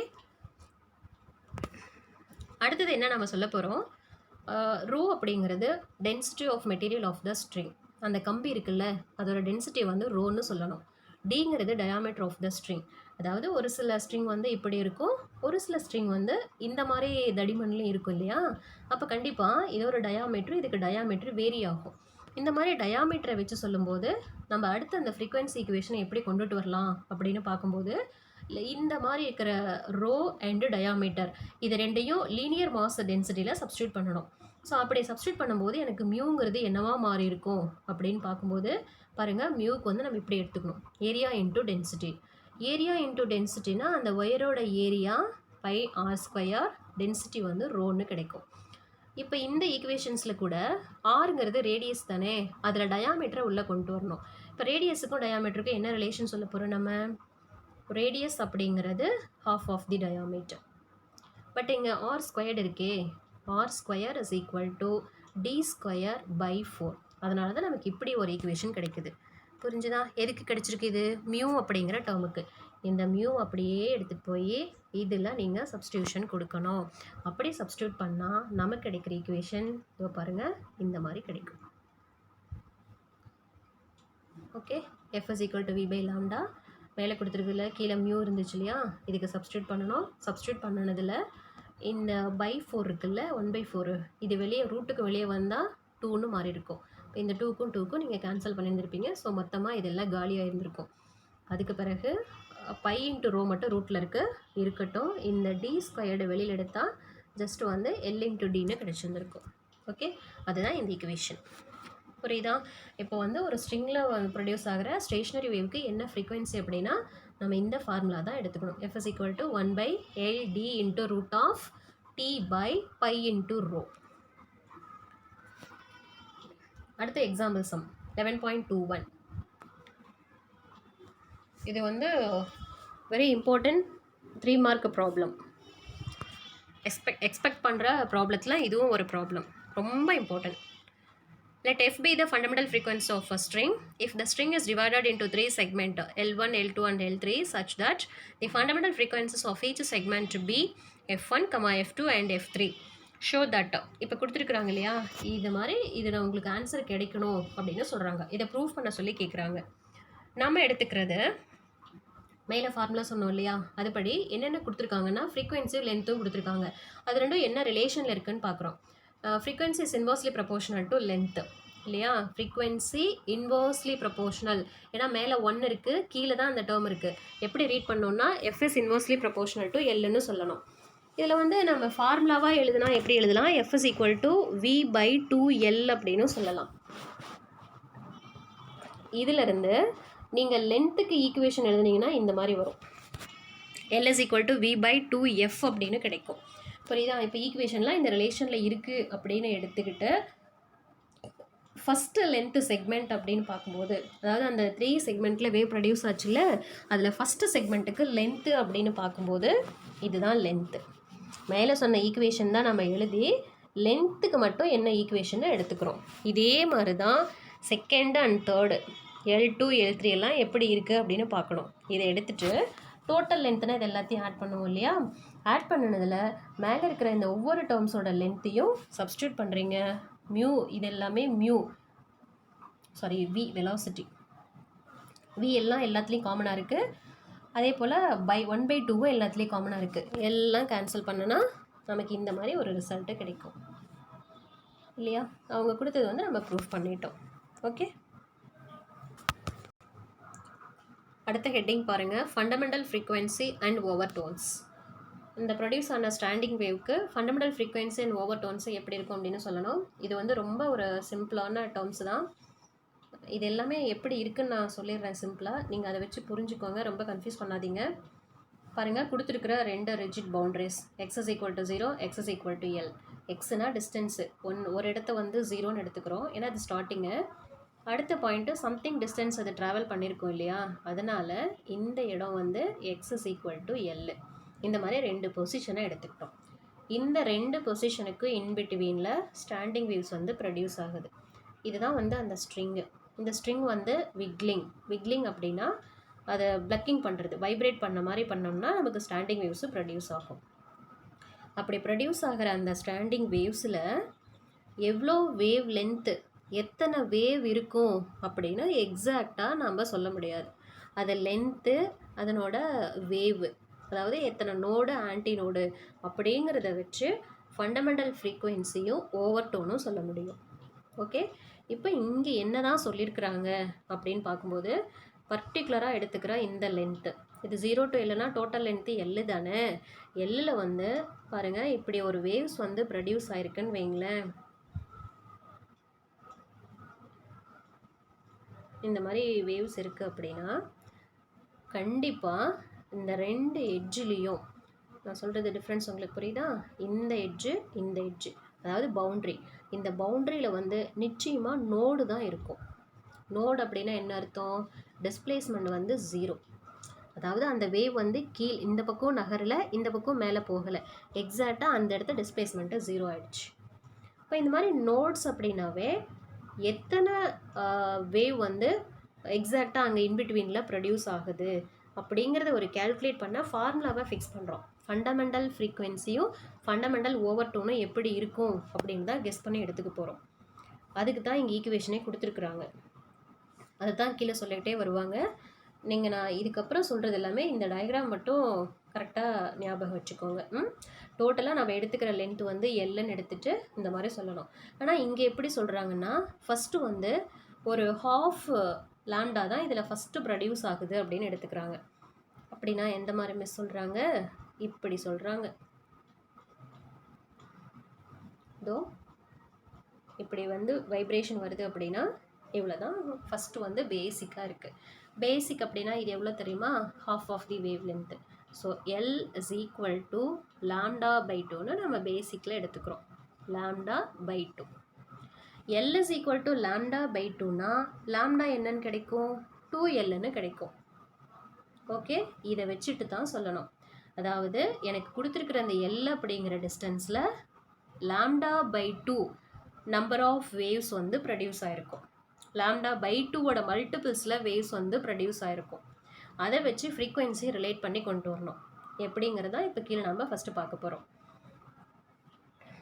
பாருங்கள், ஃபஸ்ட்டு கொடுத்துருக்குற இந்த பேராகிராஃபில் since the nodes formed at a distance lambda by 2 apart, lambda by 2 டிஸ்டன்ஸில் நோட்ஸு ஃபார்ம் ஆகும். So we have n into lambda by 2 is equal to L. அந்த Lல் வந்து n number of lambda by 2ல் waves வந்து produce ஆகிருக்கலாம். Lங்கிறது length between the 2 boundaries. இப்போ lambda n அப்படிங்கிறது என்னென்னா ஸ்பெசிஃபிக் வேவ் லென்த்து. இத்தனை நம்பர் ஆஃப் வேவ் லென்த் தான் அங்கே வந்து எக்ஸாக்டாக இருக்குதுன்னு சொல்கிறது. புரியுதா? இப்போ இது வந்து எந்த மாதிரி கண்டிஷன்ஸை வந்து இது ஒபே பண்ணோம்? மேலே இங்கே கொடுத்தாங்கல்ல, இதிலிருந்து லாம்டா n அப்படின்னு எழுதுனா 2L/n கிடைக்கும் இல்லையா? ஓகே, இப்போ இதிலேருந்து நம்ம என்ன கொண்டு வரோம் பாருங்கள். மேலே கொடுத்த இந்த லாம்டா ஈக்குவேஷனை நல்லா மைண்டில் வச்சுட்டு 2L/n n is equal to 1னா என்ன, 2 3க்கு என்னன்னு சொல்ல போகிறாங்க. அவ்வளோதான், வேறெல்லாம் ஒன்றும் இல்லை. ஃபஸ்ட்டு வந்து n is equal to 1னா என்னன்னு பார்க்கணும். இதோ n is equal to 1 அப்படின்னு சொல்லும்போது first mode of vibration form ஆகிருக்கும். அந்த ஃபஸ்ட்டு மோட் ஆஃப் வைப்ரேஷன்னா அதனோட length L1 is equal to, ஏன்னா n is equal to 1 இல்லை, லாம்டா n அப்படின்னு தானே ஈக்குவேஷன் எழுதணும். n ஒன்றுனா lambda 1 equal to 2L by n இருந்திருக்கும். n வந்து 1. ஓகேவா? இப்போ n வந்து 2 அப்படின்னு சொல்லும்போது நமக்கு இந்த ஈக்குவேஷன் கிடைக்கும். lambda 2 is equal to 2L/2. இது ரெண்டுமே கேன்சல் ஆனால் L. அந்த கம்ப்ளீட் லென்த்தில் கம்ப்ளீட் வேவ் லென்த்து ஃபார்ம் ஆகிருக்கும். அப்படின்னா உங்களால் புரிஞ்சுக்க முடியுதா? இதுதான் வந்து லென்த்து. இதில் complete wavelength. Complete wave லென்த்னா என்னது? இப்படி சொல்லணும். இதுதானே ஒரு ஃபுல் வேவ். இதுதான் ஃபுல் வேவ். நல்லா ஞாபகம் வச்சுக்கோங்க. எப்போவுமே இந்த மாதிரி ஒரு பாசிட்டிவ் ஒரு நெகட்டிவ், ஒரு க்ரஸ்ட் ஒரு ட்ரஃப் ரெண்டும் சேர்ந்தாதான் அது வந்து லாம்டா. புரிஞ்சுதா? இப்போ அந்த எல்லுங்களை வந்து லாம்டா 2 வேவ்ஸ் வந்து ப்ரொடியூஸ் ஆகிருக்கும். n is equal to 3 அப்படின்னா lambda 3 is equal to 2L/3 கிடச்சிருக்கும் இல்லையா? ஓகே, அதுக்கப்புறம் the frequency of each mode of vibration can be calculated. ஒவ்வொரு லாம்டாவுக்கும் ஃப்ரீக்வன்சியை கால்குலேட் பண்ணலாம். எப்படி கால்குலேட் பண்ணலாம்? ஃபார்முலா இங்கே இருக்குது. லாம்டா n அப்படின்னு சொன்னோம்ல, அதுக்கு frequency Fn is equal to V/lambda n. இப்போ V அப்படிங்கிறது வெலாசிட்டி, அதை அப்படியே எடுத்துகிட்டு லாம்டாவுக்கு மட்டும் சொல்கிறாங்க 2Lன்னு சொல்கிறாங்க. இதுதான் வந்து natural frequency R fundamental frequency. பேசிக்காக ஒரு லாம்டா n வேவ்ஸ் அப்படின்னா ஃப்ரீக்வன்சி இதுதான். Fn is equal to n into V/2L. புரியுதா? இப்போ அடுத்து செகண்ட், அந்த ஃபஸ்ட்டு அதாவது n is equal to 1னா second mode. n is equal to 1 அப்படிங்கிறது தான் லோயஸ்ட் நேச்சுரல் அப்படின்னு சொல்கிறோம். n is equal to 2 அப்படின்னு போனாவே அது செகண்ட் நேச்சுரல். புரிஞ்சுச்சா? செகண்ட் நேச்சுரல் அப்படின்னு சொல்லும்போது F1 is equal to V/lambda 1 V/2Lன்னு கிடைக்கும். இப்போ இந்த மாதிரி நம்ம சொல்கிறது என்ன அப்படின்னா first overtone. Second natural தான் first overtone. Second natural first over டோன்னா அது எப்படி மிஸ் இருக்கும்? இப்படி தான் இருக்கும். இதுதான் கம்ப்ளீட் எல் வந்துச்சு இல்லை, லாம்டா வந்துச்சு இல்லையா? கம்ப்ளீட் லாம்டானா இதுதான் ஃபஸ்ட்டு ஓவர் டோன். அதாவது ஒரு கம்ப்ளீட்டாக அந்த 2 பபிள் நீங்கள் எடுத்துக்கோங்க. இது வந்து ஒரு பபிள் எடுத்துட்டு இது ஒரு பபிள், இது ஒரு பபிள், இந்த மாதிரி 2 பபிள்ஸ் வந்துச்சுன்னா அது வந்து ஃபஸ்ட்டு ஓவர் டோன். புரிஞ்சிச்சா? அடுத்தது n is equal to 2 அப்படின்னு சொன்னால் நமக்கு ஈக்குவேஷன் இந்த மாதிரி கிடைச்சிருக்கும். இது என்ன மிஸ் வித்தியாசமாக இருக்குன்னா, இந்த 2க்கு 2க்கு கேன்சல் ஆகிடுச்சு. வெலாசிட்டிக்கு ஃபார்முலா போட்டிருக்காங்க. v is equal to square root of t/μன்னு சொல்லியிருக்கிறாங்க. கீழே எல்லாம் அப்படியே தான் இருக்குது. இது வந்து third natural frequency but a second overtone. Okay, second over டோன்னா எப்படி இருந்திருக்கும்? வேவ் எப்படி இருந்திருக்கும்? இமேஜின் பண்ண முடியுதா? இப்படி இருந்திருக்கும். இது 1 கம்ப்ளீட்டாக இதுதான் ஃபஸ்ட் ஓவர் டோனு. இதில் வந்து ஒரு ஹாஃப் எடுத்துக்கணும். இதே மாதிரி கொண்டு வந்துட்டு nth நேச்சுரல் ஃப்ரீக்வன்சிக்கு எப்படி சொல்லலாம்? Fn is equal to n into F1 அப்படின்னு சொல்லணும். சரியா? ஃபண்டமெண்டல் ஃப்ரீக்வன்சி, அதாவது இங்கே கீழே பாருங்கள் சென்டென்ஸில் கொடுத்துருக்காங்க. If natural frequencies are written as integral multiple of fundamental frequencies. இந்த நேச்சுரல் ஃப்ரீக்வன்சி எல்லாம் எப்படி எழுதலாம்? இதுதான் நேச்சுரல் ஃப்ரீக்வன்சி. இது எப்படி எழுதலாம்னா இன்டெக்ரல் மல்டிபிள், என்ன தான் இன்டெக்ரல் மல்டிபிள், என்ன எப்படி சொல்லியிருக்காங்க, இன்டெக்ரல் மல்டிபிள் ஆஃப் F1 அப்படிங்கிறது ஃபண்டமெண்டல் ஃப்ரீக்வன்சிஸ், இந்த மாதிரி சொல்லணும். That's the first harmonic. First harmonic overtone அப்படின்லாம் சொல்லிட்டு வந்தோம்ல, இதில் ஃபஸ்ட்டு ஹார்மோனிக் அப்படிங்கிறது எப்படி சொல்கிறோம்? F1 இஸ் ஈக்குவல் டு, இந்த இடத்த ஆக்சுவலாக 1 இன்ட்டு F1 அப்படின்னு வந்திருக்கும். செகண்ட் ஹார்மோனிக் F2ங்கிறது இந்த இடத்த n இன்ட்டு F1 சொன்னோம்ல, இப்போ செகண்ட்னா n வந்து 2 இன்ட்டு F1ன்னு அர்த்தம். Third harmonic F3 is equal to 3 into F1ன்னு சொல்லணும். புரிஞ்சுதா? இந்த மாதிரி சொல்லிகிட்டே வரணும். ஸோ இதை வச்சு கொடுத்துருக்குற எக்ஸாம்பிள் சம் 11.22 என்ன கொடுத்துருக்காங்கன்னா, ஒரு 80 centimetre length of the string, அதில் வந்து அதனோட மாஸ் வந்து 0.32 கிராம் இருக்குது, 80 நியூட்டன் டென்ஷன் இருக்குது. இப்படி இருக்குது அப்படின்னா அதில் வந்து ஃபஸ்ட்டு 4 லோயஸ்ட் ஃப்ரீக்வன்சி வந்து என்ன அப்படின்னு கேட்குறாங்க. அந்த வெலாசிட்டி ஃபார்முலாவை எடுத்துகிட்டு லீனியர் மாஸ் டென்சிட்டி வச்சு மியூ என்னன்னு கண்டுபிடிக்கணும். அதுதான் இந்த டேர்ம். இது வந்து கொடுத்துருக்குற இந்த ஃபார்முலா, அதாவது V is equal to square root of T by mu. Tension வந்து 80 நியூட்டன் இருக்குது. இதெல்லாம் கிராமில் இருந்துச்சு, அதனால தான் கிலோகிராமுக்கு இப்படி மாற்றிருப்பாங்க. ஸோ இதெல்லாம் போட்டு சால்வ் பண்ணி கொடுத்தீங்கன்னா 447.2 மீட்டர் பர் செகண்டு வெலாசிட்டி கிடைக்கும். வெலாசிட்டியிலேருந்து ஃபண்டமெண்டல் ஃப்ரீக்வன்சி எப்படி எழுதணும் அப்படின்னா இந்த மாதிரி கொண்டு வரணும். λ1 is equal to 2L, 2 into length என்னன்னு போட்டு 1.6 மீட்டர். இதை வச்சு F1 வந்து என்ன அப்படின்னு பார்க்கும்போது V by λ1, அதுக்கு பார்க்கும்போது 279.5 ஹர்ட்ஸ். இது ஃபஸ்ட்டு ஃப்ரீக்வன்சி. செகண்ட், இந்த frequency corresponding to second harmonic, third harmonic அப்படின்னு வரும்போது 2F1, 3F1 இந்த மாதிரி வரும். இதுக்கெல்லாம் நீங்கள் வேல்யூ சப்ஸ்டியூட் பண்ணால் உங்களுக்கு ஆன்சர் கிடைச்சிரும். அடுத்து நம்ம பார்க்குறது ரொம்ப ரொம்ப ரொம்ப ரொம்ப very very very important 3 mark question. கண்டிப்பாக உங்களுக்கு இந்த கொஷினை பப்ளிக்கு எதிர்பார்க்குற ஒரு question. Laws of transverse vibrations என்ன ஸ்ட்ரெச்சடு ஸ்ட்ரிங்ஸ், அதோட லா என்னென்ன அப்படின்னு பார்க்கணும். ஃபஸ்ட்டு வந்து லா ஆஃப் லென்த்து. ஒரு ஸ்ட்ரெச்சடு ஸ்ட்ரிங்கில் வந்து வேவ் ஃபார்ம் ஆகும்போது இந்த மாதிரி நல்லா ஒரு ஸ்ட்ரெச்சடு ஸ்ட்ரிங்கில் வேவ்ஸ் எல்லாம் ஃபார்ம் ஆகும்னு சொன்னோம் இல்லையா, ஃபார்ம் ஆகிற வேவ்ஸ் எதெல்லாம் டிபெண்ட் பண்ணியிருக்கோம் அப்படின்னு பார்க்கணும். ஃபஸ்ட்டு வந்து லா ஆஃப் லென்த்து. ஏற்கனவே சொன்ன ஃபார்முலா தான், ஃபார்முலாவை வச்சு இந்த இடத்த நம்ம சொல்ல போகிறோம்.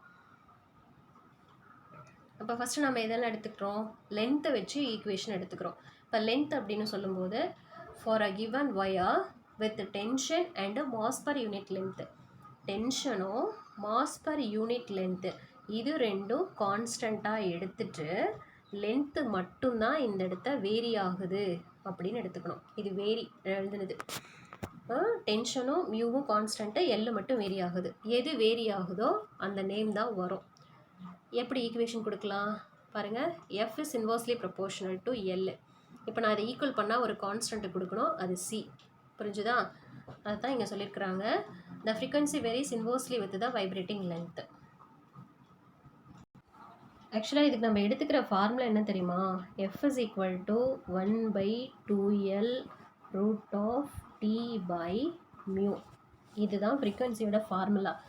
ஒவ்வொரு இதுக்கும் நம்ம லா சொல்லும் போது இந்த நம்பர்லாம் நமக்கு தேவையில்லை. நியூமரிக்கல் வேல்யூ விட்டுட்டு என்ன லெட்டர்ஸ் மட்டும் இதில் ஃபாலோ பண்ணுறோமோ அதை தான் எடுத்துக்கணும். அதனால தான் ஃபஸ்ட்டு வந்து இதை எடுத்துட்டாங்க, லா ஆஃப் லென்த்து. அடுத்தது செகண்ட் என்ன கொடுத்துருக்காங்கன்னு பார்க்கலாம். செகண்ட் வந்து law of tension. Law of டென்ஷன்னா எப்படி வரும், இதுதானே formula, F is equal to 1 by, இந்த ஈக்குவல்ட்டுங்கிறது நான் ப்ரப்போர்ஷனில் போட்டுக்கிறேன், into root of T by mu. பாருங்கள், ஏற்கனவே லா ஆஃப் லென்த்து முடிஞ்சிருச்சுல்ல, அடுத்து எதையும் ரிலேட் பண்ணுறாங்கன்னா இந்த ஃப்ரீக்வன்சியும் இந்த டென்ஷனையும் தான் ரிலேட் பண்ணிக்கிறாங்க. அதுதான் இங்கே இருக்குது. இதெல்லாம் கான்ஸ்டண்ட்டாக இருக்குது, லென்த்தும் மாஸ் பர் யூனிட் லென்த்து இது ரெண்டும் கான்ஸ்டண்ட்டாக இருக்குது. புரிஞ்சுச்சா? லீனியர் மாஸ் டென்சிட்டி மியூவும் எல்லும் வந்து கான்ஸ்டண்ட்டாக இருக்குது, அதனால் இப்படி சொல்லணும். அடுத்து தேர்டு லா ஆஃப் மாஸ். மாஸ்னால் லீனியர் மாஸை சொல்கிறாங்கன்னு அர்த்தம். லீனியர் மாஸ் சொல்லும்போது எப்படி சொல்லலாம், F is inversely proportional to L, directly proportional to square root of T by mu. மியூக்கு தான் சொல்கிறாங்க. மியூக்கு சொல்லும்போது இது ரெண்டும் கான்ஸ்டண்ட்டாக இருக்குது. இந்த 2 டேர்ம்ஸு கான்ஸ்டன்ட். அப்போ நமக்கு இப்படி ஒரு ஈக்குவேஷன் கிடைக்கும். இந்த ரூட்டு மறந்துடக்கூடாது. Frequency is inversely proportional to square root of mass per unit length அப்படின்னு சொல்லணும். புரிஞ்சிருச்சா? ஈக்குவல் கொடுத்தீங்கன்னா பி அப்படிங்கிற ஒரு கான்ஸ்டண்ட்டை இன்ட்ரடியூஸ் பண்ணிக்கலாம். எப்போவுமே ஸ்டூடெண்ட்ஸ் இந்த மாதிரி ப்ரொபோர்ஷனலை எடுத்து ஈக்குவல் கொடுத்தாவே அங்கே வந்து ஒரு கான்ஸ்டண்ட்டை வந்து நம்ம இன்ட்ரடியூஸ் பண்ணணும்.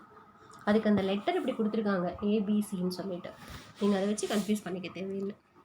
சரியா? அவ்வளோதான். இந்த கிளாஸில் நம்ம எடுத்துக்கிட்ட டாபிக் இவ்வளோ தான். நான் சொன்னதில் வந்து இந்த ஃபண்டமெண்டல் ஃப்ரீக்வன்சி அண்ட் ஓவர்டோன் அது வந்து பேசிக். நீங்கள் அடுத்து படிக்க போகிற ஆர்கான் டியூப்ஸுக்கு பேசிக் இது தான். ஸோ இது வந்து அவ்வளோ இம்பார்ட்டன்ட் இல்லைன்னா கூட அதுக்கு முன்னாடி சொன்ன டாபிக்ஸ் எல்லாம் ரொம்ப இம்பார்ட்டன்ட். ப்ளஸ் இந்த லா வந்து ரொம்ப ரொம்ப இம்பார்ட்டன்ட். சரியா? இப்பொழுது தமிழ் வழி மாணவர்களின் கவனத்திற்கு இன்றைக்கி நாம் எடுத்துக்கிற தலைப்பு அப்படிங்கிறது நிலையான அலைகள். சுரமானியில் வந்து நிலையான அலைகள் எப்படி உருவாகுது அப்படிங்கிறதெல்லாம் பார்க்க போகிறோம். இப்போ நிலையான அலைகளுக்கான விளக்கம் அப்படின்னா வேறெல்லாம் ஒன்றும் கிடையாது. 2 பவுண்ட்ரிக்கு இடையில், 2 பவுண்ட்ரினா இப்படி சொல்லலாம், இதுக்கு மேலே வந்து அது நகர முடியாது அப்படிங்கிற பாயிண்ட்ஸை பவுண்ட்ரி எடுத்து இதுக்கு இடையில் வேவ் வந்து இப்படி ப்ரொபகேட் ஆகுது பார்த்தீங்களா, பரவுது அப்படின்னு சொல்கிறோம் இல்லையா, இதைத்தான் நிலையான அலைகள் அப்படின்னு சொல்கிறோம். இங்கே வந்து ஆற்றல் கடத்தப்படுமா அப்படின்னா இதில் ஆற்றல் கடத்தப்படுவது நமக்கு என்ன ஆகும் அப்படின்னா சுழியாக இருக்கும், இதுக்கு மேலே நகராது அப்படின்னு சொல்கிறோம். இந்த மாதிரி எடுத்துக்கிற அலைகள், ஃபஸ்ட்டு அலை அப்படின்னா இதனோட இடப்பெயர்ச்சி y1 எடுத்துக்கிறோம். ரெண்டாவது எதிர் திசையில் வந்த அலை அப்படின்னு சொல்லும்போது அதனோட இடப்பெயர்ச்சி y2ன்னு எடுத்துக்கிறோம். இந்த மாதிரி 2 அலைகளுக்கும் இடப்பெயர்ச்சி சமன்பாட்டை எடுத்து அதிலிருந்து நம்ம கடைசியாக வருவிக்கிறது தான் நிலையான அலைகளுக்கான இறுதி சமன்பாடு. y1 கொடுத்துருக்காங்கல்ல, இது வந்து முதல் அலையோட இடப்பெயர்ச்சி, y2ங்கிறது 2வது அலைக்கு. இதை ரெண்டையும் வந்து நம்ம கூட்டும் பொழுது அதனோட தொகுப்பயன் இடப்பெயர்ச்சி என்னன்னு கிடைக்கும். அதை நீங்கள் ஆட் பண்ணும்போது என்ன ஆகுனா திரிகோணமிதி விதியை பயன்படுத்துகிற மாதிரி இருக்கும். அப்படி அந்த விதியை பயன்படுத்தும் போது 11.63 ஈக்குவேஷன் கிடைக்கும். அது வந்து இன்னும் கொஞ்சம் சுருக்கமாக எழுதுனா y of x, t is equal to a dash cos omega tன்னு சொல்லலாம். இதில் a dash அப்படிங்கிறது என்னன்னு சொல்லிட்டாங்க.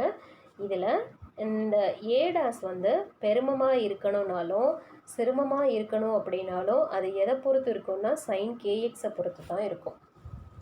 புரியுதா? sin kx எந்த இடத்தையெல்லாம் மேக்சிமம் எடுக்குது, அதாவது எந்த தொலைவுகள் எல்லாம் அது பெரும மதிப்பு எடுக்குது, எந்த தொலைவுகளில் சிறும மதிப்பு எடுக்குது அப்படின்னு பார்க்குறது தான் அடுத்து கீழே கொடுத்துருக்கிற டேர்ம்ஸ் எல்லாமே. ரொம்ப கன்ஃபியூஸ் பண்ணிக்க தேவையில்லை. சரியா? பாருங்கள், இங்கே sin kx is equal to 1.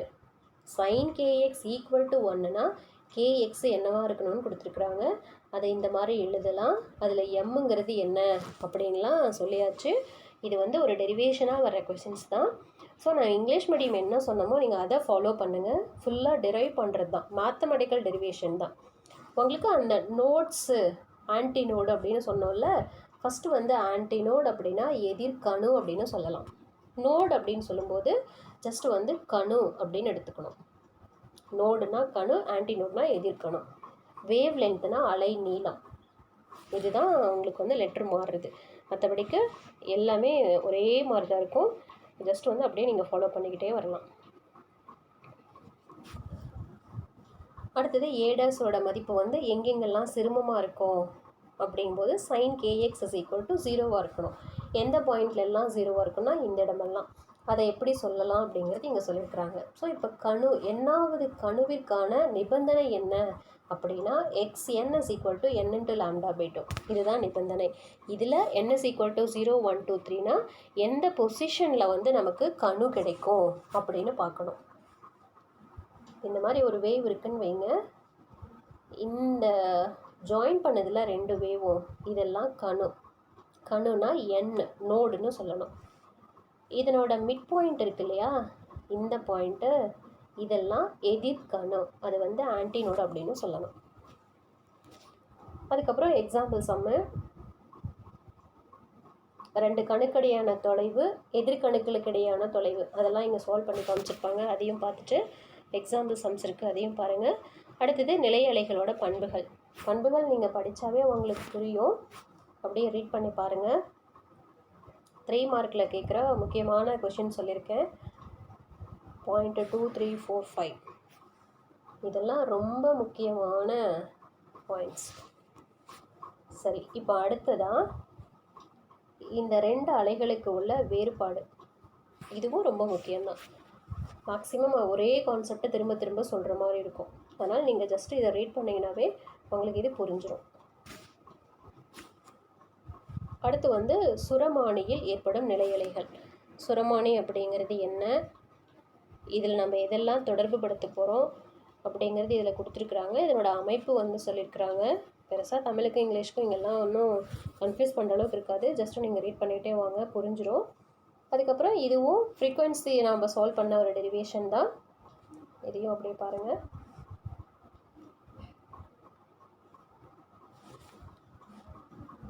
இதுதான் நம்ம ஃபைனலாக எடுத்துக்கிறது இங்கே. பட் பேசிக் ஈக்குவேஷன் ஃப்ரீக்வன்சி அப்படின்னா F is equal to 1/2L √T/μ இதுதான் எடுத்துக்கிறோம். அதுக்கப்புறம் கொடுத்துருக்குற அந்த எக்ஸாம்பிள்ஸும் இதுவும் ரொம்ப இம்பார்ட்டண்ட்டாக சொல்லியிருக்கேன்.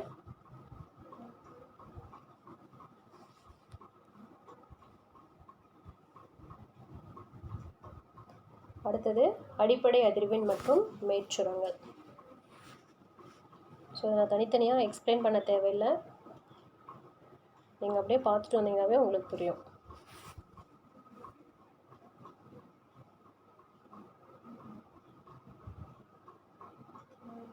முதல் நிலை அதிர்வுக்கு λ1 is equal to 2L இருக்கும். ரெண்டாம் நிலை அதிர்வுக்குனா λ2 is equal to Lக்கு ஈக்குவல். அதே போல் தான் மூன்றாம் நிலை அதிர்வுகளுக்கும். ஸோ இந்த மாதிரிலாம் வரும்போது ஒவ்வொரு அதிர்வுக்கும் ஒரு இயல்நிலை அதிர்வெண் இருக்கும். இப்போ அந்த இயல்நிலை அதிர்வெண் அப்படிங்கிறது தான் Fn is equal to V/λn அப்படின்னு எடுத்துக்கிறோம். இந்த இயல்நிலை அதிர்வெண்ணோட மிக குறைந்த அடிப்படை மதிப்பு தான் அடிப்படை அதிர்வெண் அப்படின்னு சொல்கிறோம், fundamental frequency. Fn is equal to V/λn, இதுதான் ஃபண்டமெண்டல் ஃப்ரீக்வன்சி, அடிப்படை அதிர்வெண். இதில் இரண்டாவது இயல் அதிர்வெண் அப்படிங்கிறது முதல் மேற்சுரம். எது இரண்டாவது இயல் அதிர்வெண்ணுனா இதுதான் இரண்டாவது இயல் அதிர்வெண். இதைத்தான் முதல் மேற்சுரம் அப்படின்னு சொல்லணும். அதே போல் மூன்றாவது இயல் அதிர்வெண் அப்படின்னு சொல்கிறோம். ஸ்டூடெண்ட்ஸ் இங்கே பாருங்கள், இந்த ஈக்குவேஷன் இருக்குல்ல, இது அடிப்படை அதிர்வெண். Fn is equal to V/λ1ங்கிறது இதுதான் அடிப்படை அதிர்வெண். இதில் மேற்சுரமெல்லாம் எதுவும் கிடையாது. அடுத்தது இரண்டாவது இயல் அதிர்வெண் அப்படின்னு சொல்கிறது இது. இரண்டாவது இயல் அதிர்வெண் அப்படிங்கிறது தான் முதல் மேற்சுரம். இப்போ முதல் மேற்சுரம் அப்படிங்கிறது இதுதான். அடுத்து மூன்றாவது இயல் அதிர்வெண் அப்படிங்கிறது இதோ பாருங்கள், இங்கே F3ன்னு போட்டிருக்கோம்ல, இந்த மூன்றாவது இயல் அதிர்வெண்ணை தான் நாம் ரெண்டாவது மேற்சுரம் அப்படின்னு சொல்கிறோம். இதே போல தான் எண்ணாவது இயல் அதிர்வெண். எண்ணாவது இயல் அதிர்வெண் அப்படின்னா N×F1 அப்படின்னு சொல்லணும். இந்த அடிப்படை அதிர்வெண் கூட ஒரு முழுஎண் மடங்கா எண்ணை இன்ட்டு பண்ணிக்கிட்டே போகணும். அதுதான் இங்கே விளக்கம் சொல்கிறாங்க. இயல் அதிர்வெண்கள் அடிப்படை அதிர்வெண்ணின் முழு எண் மடங்குகளாக அமையும் போது அந்த அதிர்வெண்கள் சீரிசைகள் எனப்படுகின்றன. ஹார்மோனிக்ஸ் அப்படின்னு சொன்னோம் இல்லையா, அதுதான் சீரிசைகள். அப்போ முதல் சீரிசை அப்படிங்கிறது F1 is equal to 1×F1. ரெண்டாவது சீரிசை F2 is equal to 2F1. மூன்றாவது சீரிசை 3×F1 அப்படின்னு சொல்லணும். அடுத்து இந்த எடுத்துக்காட்டு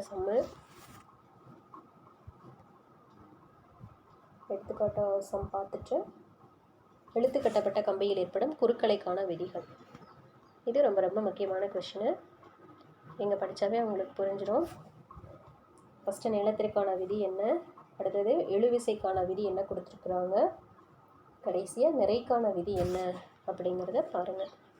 ஓகே ஸ்டூடெண்ட்ஸ், தேங்க்யூ.